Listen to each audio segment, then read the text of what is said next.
Hello, just thought I'd make a video real quick. I know I haven't made one of these in a long time. If my audio sounds a little strange, it's because I'm not using a microphone. I got it right here. It's a little cheapo one. But I didn't feel like plugging it up and using it, so I tested it out. I did some fake videos, and I did okay. It sounded audible enough, but if I don't, message me and tell me next time I won't go without it. I just wanted to make a video. I know I haven't made one in a long time. The reason I'm making one, and this is more for me than anything else, excuse me, belch there. The reason I'm making this is because last year I accomplished something. I lost somebody important in my life. I lost my grandmother. She passed away, who I was very close to, and I do miss her. First time I've lost anybody that was really close to me. Obviously won't be the last time, and I don't like thinking about that, but it comes. Ain't much you can do about it. But I lost my grandmother, and that had an impact on me last year. But at the same time, I accomplished something that was big. And I learned to overcome something I never thought I could do, and that was learn to drive. Learning to drive last year was a big achievement for me. Never thought I'd be able to do it. It's long past due. By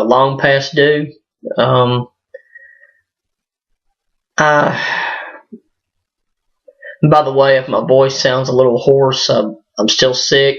One thing about being in this benzo withdrawal is, I've been in it for 4 years now, is that it seems like you can't get over sinuses very quick. I'm much better now than I was, but my voice still cracks and I still have a lot of sinus infections. So that is something I'm going to have to kind of deal with. But if so, my voice might sound a little crackly. That's why. Excuse me. But yeah, learning to drive was such an achievement. And it made 2014 a great year. Obviously wasn't perfect losing her, but achieving that was really big for me. It was overcoming an obstacle. You know what I mean? It was defeating something that I never thought I would be able to overcome ever. I knew I had to. Basically, I live in a small town. I live in a small community. Taxis are real expensive here. I'm not a billionaire to have chauffeurs running me around. So I knew one day I was going to have to learn, and I did. I can drive a car now. I have a license, and I drive practically every day. It's had its setbacks. I had one accident, which wasn't my fault. Well, I mean, in a way it was my fault, but we had family over on New Year's Eve, and I pulled out and accidentally hit their door and put a scratch in it, and we got it fixed and paid for. It was my fault, so it affected us, and affected our insurance. They didn't give us any break on it, so that was my fault. But other than that, it's been a great ride. I don't think I'll ever have a wreck, unless it's just literally something I can't help or somebody just hits me. I don't think I'll ever have a wreck in my life. I'm a very careful driver, and I seem to be pretty attentive. Even though I'm not a great driver, I have my issues sometimes, but I'm getting better. I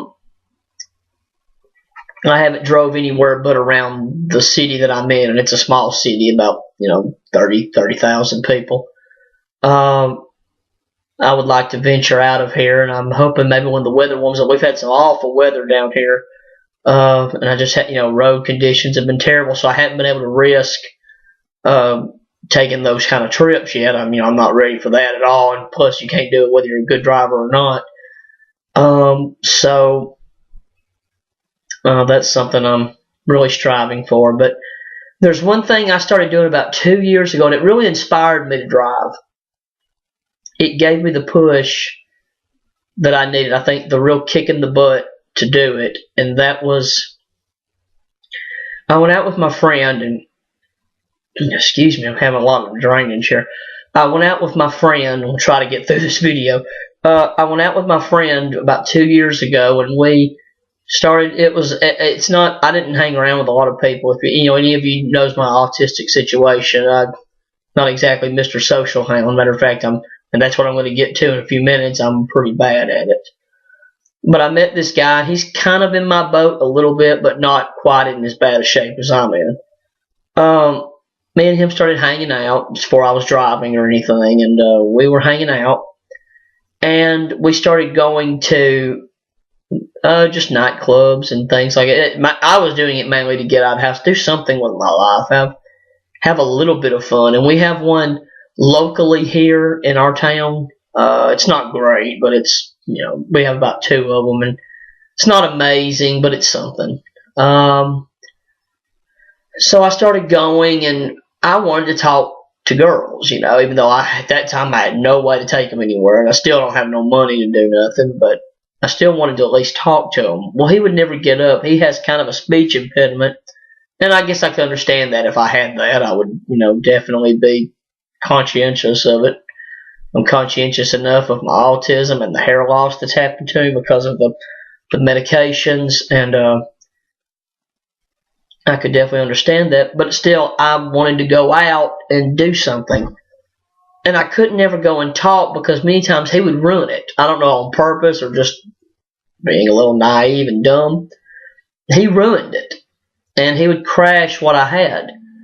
Like, I had one girl, and I almost got her phone number, and he kind of just butts right in and goes, he's like, well, give us both your numbers. Well, she's not going to do that. She wasn't even talking to you, and now she doesn't want to look like a jerk, and she's not going to give either one of us. So that blew that opportunity. Or she finally just walked off, and many times I would go out with him, and then he'd want to go early and leave early, and he would, let's go, and he would just mess things up, and he smelled kind of bad at times, and it was just like, this is ruining it for me, and I probably killed it at that club. I probably kind of killed whatever chances I've had. I'm probably going to have to go somewhere else, but that drove me to, I've got to learn to drive, and the problem was I was going to have to learn with my mom, and that was not going to be fun, and it wasn't. It was hell on earth. Learning with her. She didn't want to take me out half the time. She complained and griped and just bitched, and it was just, any little mistake I made, she screamed. I mean, it was a chore. If I hadn't have wanted it that bad, I probably wouldn't have done it. But I learned, and I did it.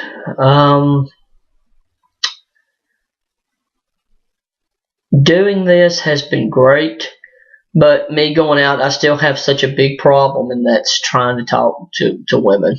I'm not real sociable anyway, and I've noticed this in my life. Let's not even take women for a second. People my age, unless they have a lot of interest that I have, I'm not comfortable with them. I don't know what to say around them. I'm not a cool guy. I wasn't even a cool guy in high school. I was much littler, tiny. I was a little bitty guy. But I don't know. I just couldn't relate to them. Like I said, I was a little bit better then because I was their age, but I couldn't relate to other people like that. I was very much a loner. I would try, and I just couldn't do it. That's probably my autism, which I didn't know I had as a teenager, and I did the best I could. I would do with what I had. It's frustrating on a lot of levels because I know what I've been through is hell. Hell on earth. I know the suffering that it entails. I know what I went through. I know the brutality and the mocking that I went through because of it, and I thought, now with people that are older than me, elderly, middle-aged, whatever, I'm not that bad. I can sit and talk with them. I can converse with them. I love talking about politics, even, whether they agree with my views or disagree. I like talking about it. Sports. I can talk about sports, football especially. And I can do those things. And with guys, if you have a pretty decent knowledge of those things, you'll do okay, especially around this area where I'm from. But obviously talking to women, nothing. I'm just kind of just all over the place, and I don't know what to talk to them about. They're younger than me, and it's just I'm not from that world anymore. But the reason I'm doing this, I know people would say, well, why are you doing it? I didn't get to have a youth. I didn't get to have fun like most people and sow my wild oats and date and be with women. I never got to do any of that. And I want to do that. I don't want to hurt nobody. I don't want to seem like a creepy bastard. I don't want to do anything like that. And use anybody or be a prick. That's not me. But I need something in my life, just a little while of fun, and then I'll move on. I know I can. I can give it up. I've given up a lot in my life. I gave up quite a bit. If I can do this, it'll be one of the greatest achievements I've ever had. And if I can overcome this, anybody can. And I want no excuses. I've got to learn how to approach women and talk to them. It's going to be hard, and I'm going to have to do it a lot, and I'm probably going to fail a whole lot. It's rougher on me because of my situation, my autistic situation. With us being sociable is tough. And I'll give you an example, and this wasn't even girls last night. This was two guys. One of the bouncers that works in the clubs likes me, not in that way, but likes me as a friend, And he walked over and bought me a beer. I just went out last night. We've had bad snowstorms here, and we've not been able to get out and do very much. Well, I finally was, and I said, shoot, I can get out of the house for a little while. I'll go anywhere. I'll go to a mud pit. Just anything better than sitting here. And so I drove over to that local bar, and I just sat there. I wasn't going to drink anything, obviously. And I sat there, and he walked over, and he bought me a beer. Why? It's just one beer. I said, I said, well, I can't drive too much. I'm driving home, and he said, well, how about just one? And I said, sure. I just drank a Bud Light. And he bought me one, and we sat there, and all of a sudden, we talked actually for a few minutes, and I did okay, even though I was nervous and feeling awkward and weird. And then, number one, look at me. I'm overweight now, but I used to when I was slimmer, though I was, a little rail. This guy, he's jacked. He's got, obviously he's a bouncer. He's got muscles like that. Here I am, little wimpy guy. And we talked for a while, and then some black guy walks up. I didn't know who he was. Said he's from New York originally, and he's down here or something like that. And they talked for a while, and then I kind of just drifted off from the conversation. I was just sitting at the table, and they were standing there at the rail, and I hope he didn't think that I didn't like him or that, I'm a jerk. It's just when those things happen, I just kind of drift off. I'm not a real social hound, I try to be, but I'm not. Trying to talk to people and be sociable, I don't think I'll ever, I'd have to get stone-faced, crap-faced drunk to do that, and I'm not doing that. With autistic people, being sociable is so hard.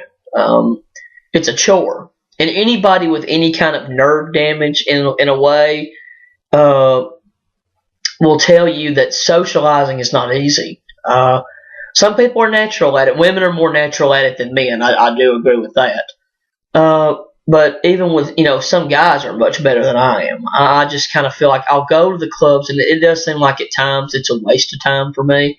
I keep going each weekend, and I kind of just stand there looking awkward and weird and long. Of course, I'm going by myself. That's not the best thing to do when you go to a club. I don't have any other friends. And I don't really want any. That's the problem. I don't really want any. I'm kind of a lonely guy. I'm much more comfortable that way.